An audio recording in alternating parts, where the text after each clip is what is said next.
Alangkah indah orang bersedekah, dekat dengan Allah, dekat dengan surga. Takkan berkurang harta yang sedekah, akan bertambah, akan bertambah. Allah Maha Kaya yang Maha Pemurah, yang akan mengganti dan membalasnya.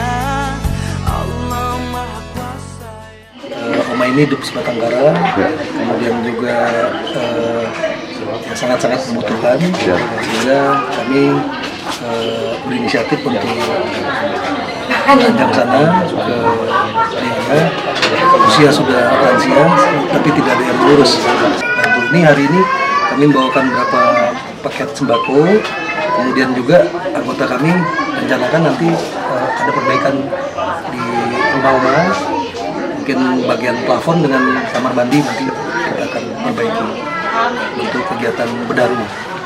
Terima kasih banyak, Pak Jauh. Terima kasih banyak rezeki kalau kasih sama saya kalau Pak Jauh mau sehat karena satu keluarga sehat kalau. Amin.